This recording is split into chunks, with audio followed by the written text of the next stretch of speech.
parking lot. And do you remember how last night we said, where are the young people? You pretty much have to go to them. That's the story. They're not cynical, they're not anything, but you have to go to them. Now, the story they told is a confirmation. They want to live downtown. They, of course, don't have a lot of money. They want to do craft, they want to do artists, they want to do lots and lots of things. And somehow what we need to do is just plug them in and they'll do it. They have the energy. Some of them are pretty cool. They're from New York and here, because of the design element. They're cosmopolitan, as we've heard. I was speaking to a young kid who's Argentine, who designs furniture.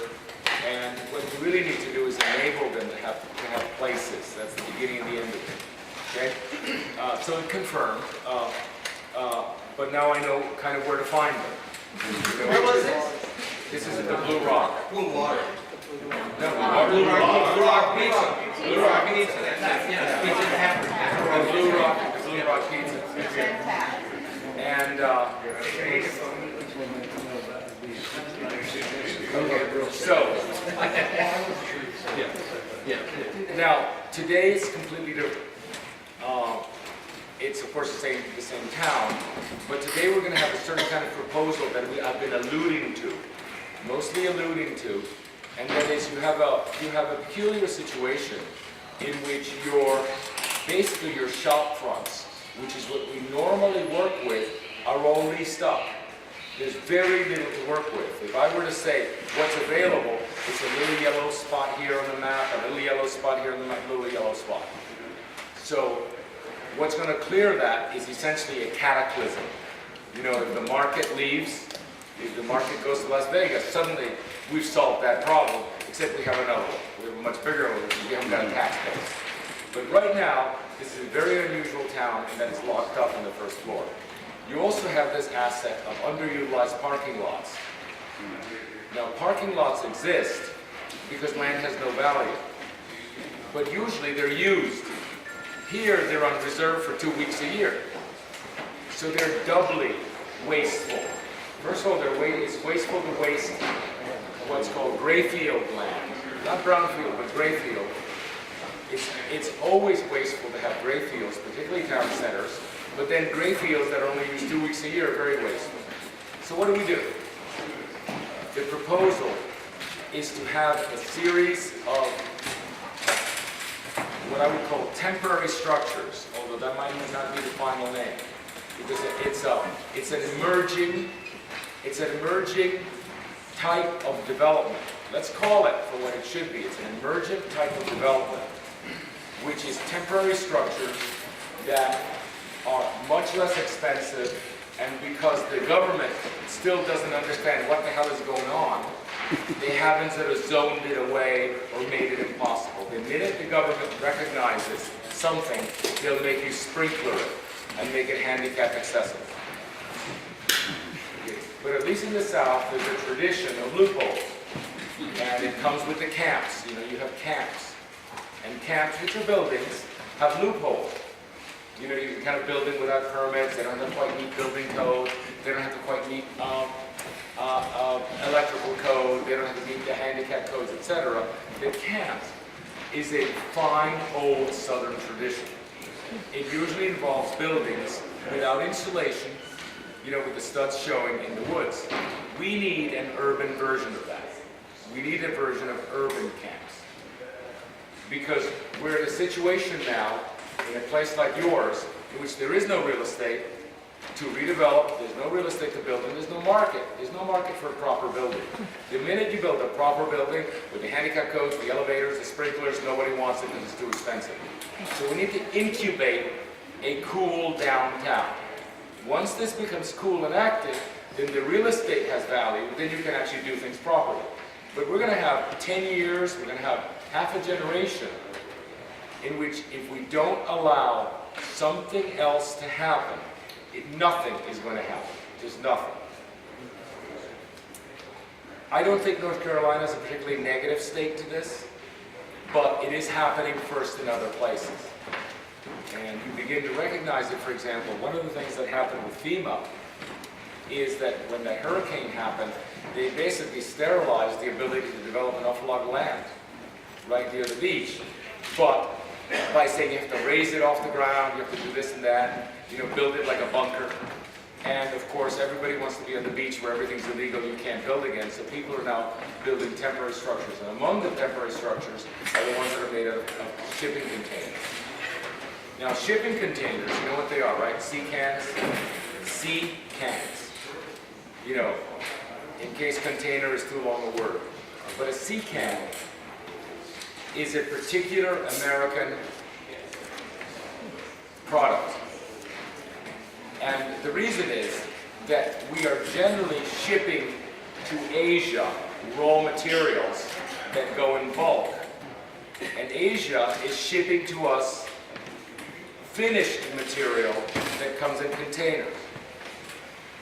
So we don't ship to Asia anything that goes in containers, because we're shipping lumber and coal and junk cars that they can melt down.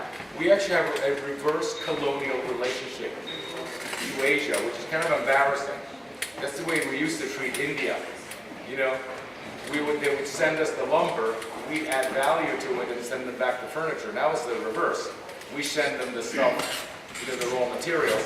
But it turns out that containers, which are 8 feet by 8 feet by 20 to 24, some of them are longer, are the world's greatest bargain. They're extremely solid structurally.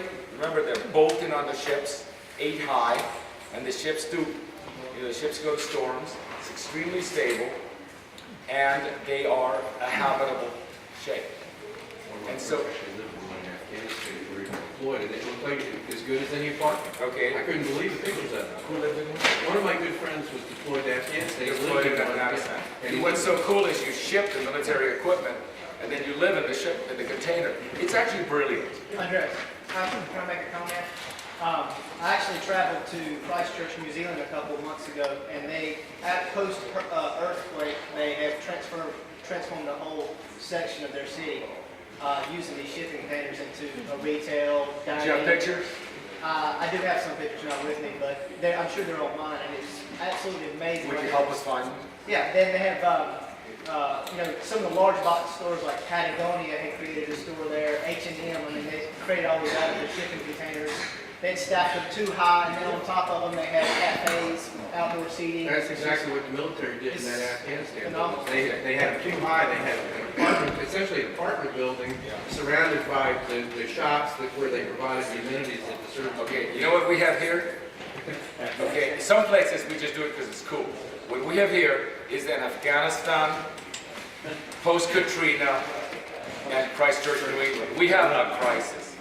Okay, this is a crisis in a weird kind of neutron bomb sense. Somehow the buildings are up, but there's no life. Okay, so this is a new kind of crisis, absolutely unique. It's a new kind of crisis. You've had it for a long time. It's a crisis unique to High Point. And the solution is the same. Okay, so what we're going to do, I'm going to begin with a kind of presentation of the theory, the books, and everything's online, everything's extremely agile. You can all become experts, and then we're going to have two of the great practitioners here to show us their work. Okay, and the proposal that we have, and it is probably a full third of what the proposals are. The others are more conventional. Is something that we're going to need your backing to allow. Okay? And all you have to do is allow it to happen. Allow it. The market's there. It's extremely, the whole thing. You go down the litany. What's to prevent this? The only thing that's to prevent this is government. There's nothing else to prevent this. Okay, so we just need to get this there. And what I'd like to do is get a very high level of confidence and enthusiasm in it. Now, are you ready? You can add those slides on me. Containers are within an emerging way of thinking called tactical urbanism. And I'm going to have the chance to speak about this extensively in the next two big presentations that I have, what tactical urbanism is. But the way to think about it is that there isn't money to do it the old way. There just isn't money. The idea that And I believe it's what you thought we would do, that we'd show up here and magically make four-story buildings happen, mixed-use buildings. Oh, don't you do four-story mixed-use buildings? Shops below, apartments above, those days are gone. We're back to an earlier time when you do one-story buildings. Until you're valuable, then you do the three, and eventually you might end up with skyscrapers, but you begin with one-story buildings. But even before that one-story building, there's something called tactical urbanism. And if these are people who, under the guise that it's temporary, they're all young people, under the guise that disempowered people, who don't know how to get a permit, who nobody is paying to get a permit, they just go out and do it. And when they do it, and no one is harmed, and it's really very cool, the government then follows up and says, that's a great idea. The classic instance was New York, where the kids started actually putting cafe tables. They noticed with the traffic, how the traffic, for example, in odd intersections like Broadway, wherever Broadway crosses the grid, you know, the traffic leaves asphalt unused. You can kind of see it. And they moved cafe tables out. And people would start having cafe, and it would be great, and people would say, well, and then they would build the sidewalks. You know, they basically took over the streets. And there's a term for this. You know, they've developed a beautiful vocabulary. And what they do is they take over the streets. If they want to see a park, they borrow sod from for example, in downtown Miami, there was just a stupid parking lot in the best part of town. And they got some purveyor of sod to sod it one Saturday. And everybody saw, wow, what a beautiful park. And then the city came and made it a park. And that's called tactical urbanism, as opposed to strategic. Strategic is the long term, tactical is short. Okay, so we're ready to go. I'm going to go very quickly. There's a book you should download, which is this, Tactical Urbanism. This is a web book. It's not published in paper. There's a definition, terrific definition. They have they have a history already, which by the way people need to know that they're not the first. You know, been going on for a time. By the way, it's lovely. They begin in 1914, but most of this stuff happens recently. You know, the big events, and they do things like this. You know, people want a crosswalk. By the way, I've been a tactical urbanist myself. A couple of times in some of our projects, they put too many street signs that block the vision. There's no way anybody lets you take down those. You know, you take a left turn, stop here, stoplight in the stoplight in the next 20 feet. You know, that kind of in which you get an array of signs. No one would listen to me. So what I would do is I would go at night, take the signs down, put them in the dumpster, nothing happens. Absolutely nothing happens. Also, there's another thing. You know, what you have to do to get a stop sign is you basically need to have a couple of people killed, and then you're considered for a stop sign. Well, do you know that there's a catalog where you can buy stop signs? See what happens. So I've been kind of tactical all my life with this. Turns out I've been impatient for a long time. Okay, crosswalk. What about painting it? What would happen to you? Do you think there's a law against painting this? They haven't figured out a law yet that says this is illegal. So you paint the damn thing. These are the tactics. Open streets, play streets, all this. I'm going to go through them very quickly, but I want you to read the book. By the way, it's a very tactical book. One strategy per page. Okay, the Open Streets Guide, the Play Streets, the Build a Better Block strategy. That used to be a street. The Parking Day, make a park for a day. By the way, sod is very inexpensive if you actually ship it back. You know, you borrow it and take it back. I prefer AstroTurf. The guerrilla gardening. You know, sometimes you have to get a permit to put a garden in your front yard. Well, people think you do. Pop-up retail. Kennedy Smith spoke a lot about this. You know, temporary stores that operate just when necessary. And Kennedy actually spoke a lot about pop-up retail. There are lots of kinds of pop-up retail. By the way, you're experts in pop-up stuff. Of course, in your 1 week, everything pops up here. You're feeding 87,000 people. It's amazing. Well, you have pop-up transit. pop-up retail, pop-up restaurants, pop-up bands. In fact, one of your great skill sets in High Point is being pop-up. These are the cafes in Manhattan. The pavement to plazas. You know, you basically paint it in and then you make it in concrete after you've proven that it's a good idea. You know, the problem is that it takes so much longer to get anybody to listen and to vote and to listen to the town attorney, you know, all that system. But the young people, they don't have the wherewithal, they don't have the skill set to do that. The bureaucracy is not the bureaucracy that was there when I was young and I could deal with it. The bureaucracy is now a monster. And so what they've done is invented a system that bypasses the bureaucracy. Don't they call this spontaneous intervention too? Spontaneous intervention? I think that's an 80s term. Is that? Not 60s. Just in an architectural magazine that was given to me just recently. That sounds like Architectural Digest. Spontaneous intervention. No, they don't use words like that. They use words like pop-up. Depave. Pave and depave. Chair bombing. Chair bombing. Yeah, just drop it down. You know, you would say, well, we'll do a temporary cafe. That's what Architectural Digest would say. They call it chair bombing. Everybody comes and brings their kitchen chairs, and suddenly a place is full of seating, like a park. So that's chair bombing. Food carts and trucks.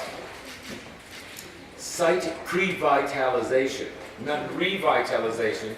You kind of, you know, you do it before it's revitalized. You just do it. The pop-up town hall. You have meetings without the great apple. By the way, charrettes are old world. You know, this is a heavy tank division.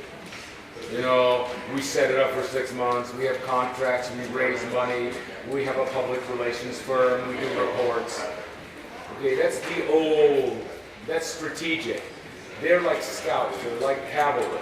You know, they say, let's have a meeting now to decide something. It's very light. This charrette is old style, just to give you a feeling for it. Informal bike parking, intersection repair,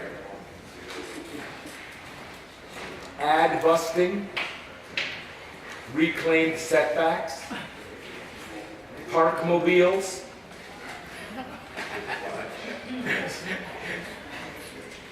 That's a dumpster. I think that's a dumpster. Weed bombing, I like that.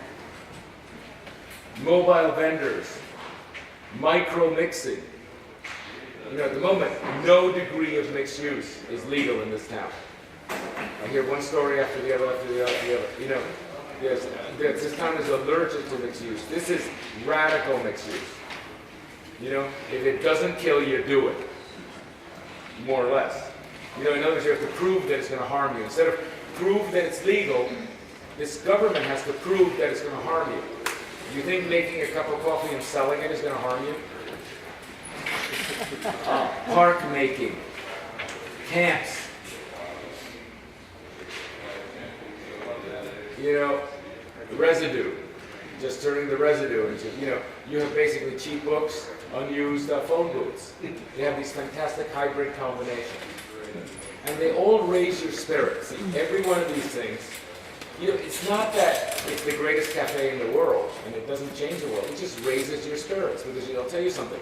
You don't realize how low our spirits are until something like this raises your spirits. And you say, whoa, you know, they were pretty low.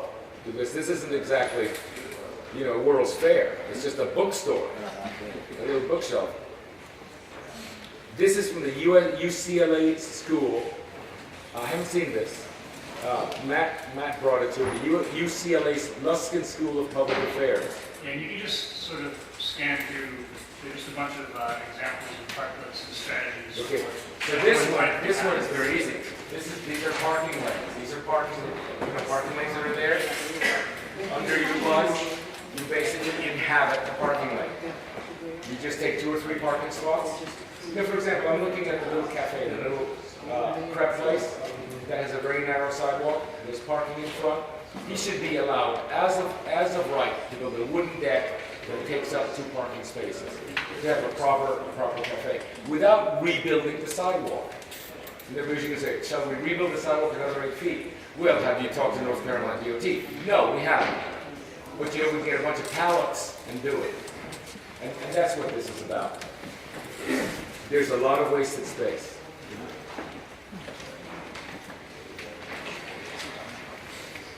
This is all over the world, by the way. I just noticed this one is in Slovakia. Reclaiming right-of-way. This is probably New York. No, that was London. They've done it in Times Square, I remember that. Yeah, done it in Times Square. Okay, now, but there's something I'd like to say.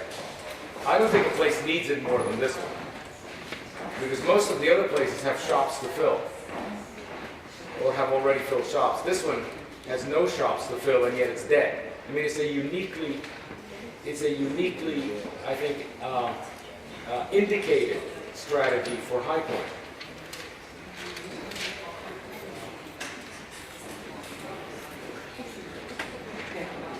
This seems to be a dumpster that has its own bench and its own planting all built in. And the dumpster truck brings it and puts it there. And suddenly you have a bench and tree.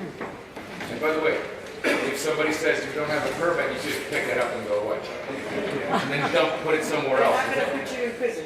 Well, I'm not going to put you in jail. no, because you take it away. But then you install it somewhere else until finally the point gets across, this is Harmony Valley. Because I would have a street in, kind of talk about an old term, intervene on West Green, just to show them how it can, just for a day, just to show them how complete street would work. Well, don't ask them. Yeah, I know, but I'm afraid they're going to. They're not going to do anything to you. They're not involved. No. No. The system of prosecuting you is just as incompetent as everything else.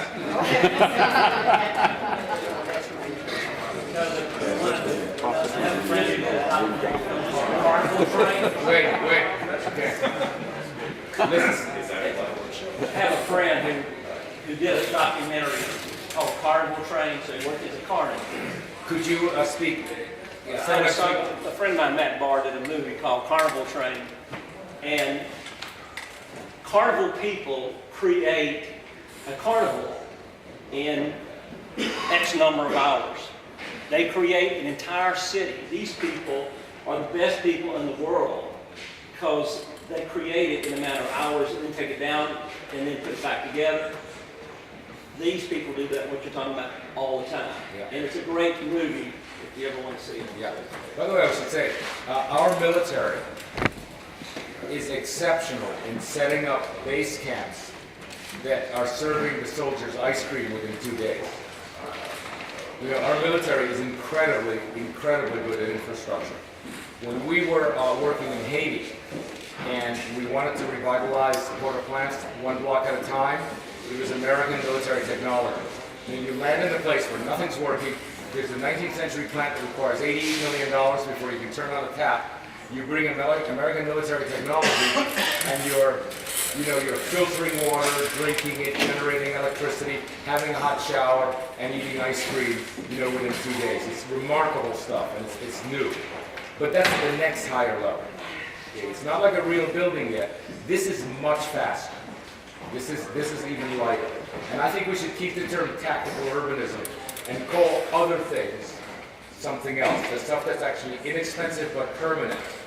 Maybe we can call it lean urbanism or lean development, because that's meant to be permanent. This has different rules.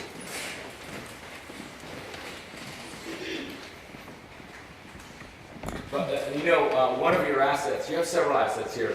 One of them is pallets. A great number of pallets. They're all stacked up there. They're hardwood. I mean, beautiful lumber. 20, 30 feet high of beautiful lumber. And you say, what is that? Doesn't someone have the imagination to do something with it? It's an amazing asset. But this is made entirely permanent pallet material.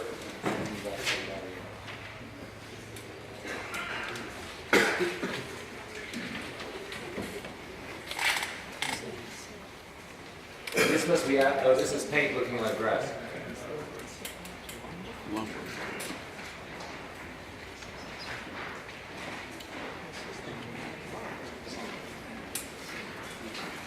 Matt, is this in the internet?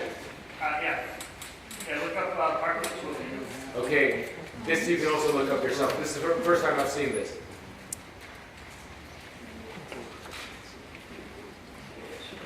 Okay, now, this is Durham. Is it Durham? Durham, yes. Okay, so Durham, one of my friends, a developer, went to Miami, saw, designed it, our Wynwood district. Bob Chapman, you may know Bob Chapman. He was here one day, and he took it back to Durham, and he's building one of these what I would call Wynwood prototypes, basically on parking lots. It's cool stuff, very inexpensive. Can you tell us a little bit about Wynwood? Okay. Wynwood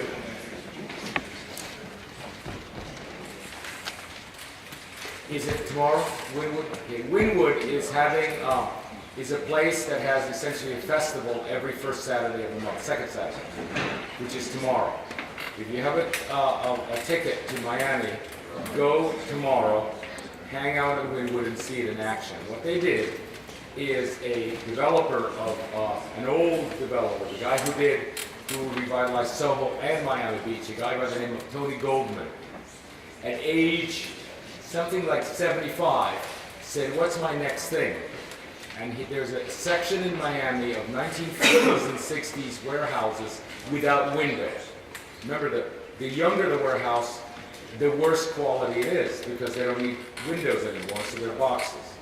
And so he essentially purchased several blocks in an area that consisted of boxes with open fields or parking lots in between. And in the boxes, he created art galleries. And he said, why do you have art galleries? He says, because I don't have to buy the stock. And if I actually want to sell anything, I have to buy the stock and sell it. Art is wonderful to display because the artists themselves stock it, display it, take care of it, supervise it. Art is a wonderful deal for a retailer. You just call up the artist and say, do it. So, and his interior design was a guy with a paint gun that I have seen, a guy with a paint gun, like this, with white paint in it. And he painted the ceiling white, he painted the wall white, and he painted the floor white. And then he comes on Monday after the parties, and when he sees any stuffing, he gets rid of the stuff. Absolutely lowest cost imaginable. Of course, none of it meets handicap code or bathroom code, but he didn't ask.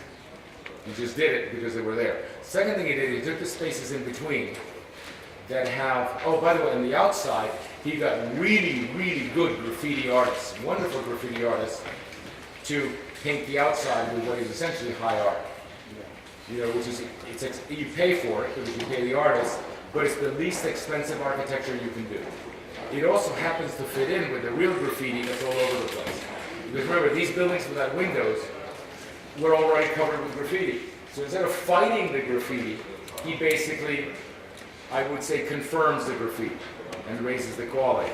And some of the existing vernacular graffiti is so good that sometimes you can't tell the difference. But I'll tell you, some of the graffiti that he commissioned is superb. I mean, I look at it like a museum. I'll have some pictures I'll show you. As always, lighting. You light the facades. By the way, you don't light the street as if it were a crime scene, you know, with Cobra heads. By the way, your public works department, every time it's fixing a street, is installing Cobra heads, which is absurd. A Cobra head is for highways. Of course, it's less expensive, but the light quality of the Cobra head makes your skin look sick. So you don't want to walk around at night. So it's not Cobra, it's high quality light reflected off the walls. So you have a sense of space because you're seeing the walls. See, what you see out here with a Cobra head is you see the asphalt. It's just shining on the asphalt and the buildings are dark. When you light the buildings, sometimes across from each other, the buildings are light and you feel that you're in a space. Will you put that kind of tactic in your master plan? I will. In fact, I'd like to build it, Okay. not just talk about it. The other thing that they did is he took the asphalt, which is completely junk, and he made it tennis court quality asphalt. which is to say, it's asphalt with a very